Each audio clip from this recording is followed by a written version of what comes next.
काल सर्प दोष कैसे देखें। तो देखिए, कोई भी आप कुंडली लेंगे तो लग्न चार्ट ऐसा होगा, इसी लग्न चार्ट से आपको समझना है। बस फर्क इतना है कि ये चार्ट खाली है, आपके चार्ट में यहाँ पर कोई अंक लिखे होंगे 12 भावों में से, और कहीं ना कोई ग्रह बैठेंगे। तो सबसे पहले हम एक कुंडली ले लेते हैं कोई भी किसी भी प्रकार की, और उसके थ्रू हम आपको काल सर्प दोष के बारे में समझा देते हैं। तो जैसे कि मैंने एक कुंडली बना ली है, एक सैंपल कुंडली है। अब इसमें आपने देखा होगा 9 ग्रह होते हैं। तो 9 ग्रहों में से राहु और केतु को सबसे पहले अपन को इंपॉर्टेंस देनी है कि राहु और केतु कहां बैठे हैं। इस कुंडली में राहु मान लीजिए 12वें भाव में बैठे हैं और केतु बैठे हैं 6th हाउस में। आप दुनिया की कोई भी कुंडली उठा लीजिएगा, राहु और केतु एक दूसरे के अपोजिट होंगे। कहने का मतलब कि राहु जिस भाव में है उससे 7वें भाव में केतु होगा।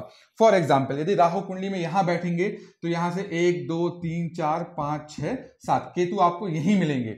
राहु कुंडली में जहां पर भी बैठे वहीं से काउंट करना है, और वहां से जो भी 7वां भाव होता है वहां पर केतु विराजमान होते हैं। मान लीजिए इन केस ऑफ के केतु यहां पर बैठे थे, तो यहां से 1 2 3 4 5 6 7 राहु यहां पर बैठेंगे। एक और चीज मैं आपको बहुत क्लियर कर देता हूं कि राहु और केतु में के ऊपर आपने ऐसा स्टार बना देखा होगा या बक्रिय देखा होगा।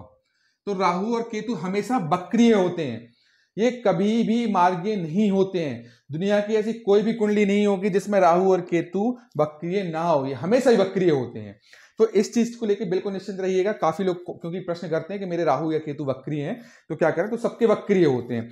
अब चूंकि अपन को समझना क्या है, काल सर्प दोष। तो देखिए, जब भी कुंडली में राहु और केतु अर्थात सिर और जो धड़ है, ये राहु के सिर है और केतु धड़ है, इनके बीच में सारे ग्रह आ जाते हैं तो उसे काल सर्प दोष कहते हैं।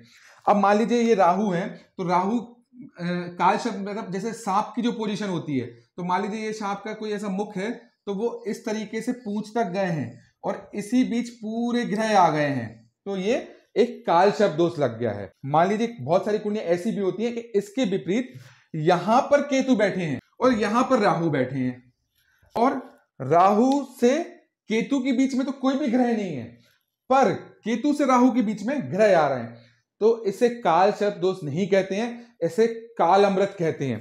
कहने का तात्पर्य कि इस कुंडली में राहु और केतु का प्रभाव इन ग्रहों पे कम पड़ेगा, और इन ग्रहों का जो वर्चस्व है या इन ग्रहों की जो शक्ति है वो संपूर्ण राशि अनुसार या डिग्री अनुसार मिलेगी। इस पे काल सर्प दोष का जो असर है वो निम्न या ना के बराबर होगा या ना ही होगा, आप ऐसे ही समझ लीजिए।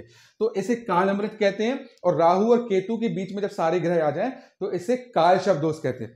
अब बहुत सारे लोग कहते हैं कि मेरा राहु यहां बैठा है, केतु बैठा है, सब ग्रह आ गए हैं इनके बीच में, बस एक ग्रह मान लीजिए इस भाव में बैठ गया, यहां पे चंद्र बैठ गए हैं, तो क्या ये भी काल सर्प दोष है? तो देखिए, आंशिक बोल सकते हैं, इसको काल सर्प दोष नहीं कह सकते हैं। दूसरी चीज, इसके यदि आपको पूजन करवानी तो घर में भी कोई उपाय करके आप कर सकते हैं, पर यदि राहु और केतु के मध्य सारे ग्रह आ गए हैं, कोई भी ग्रह इनके बाहर नहीं गया है, तो फिर उस कंडीशन में आप एक बार काल सर्प दोष की जरूर पूजन करवाएं।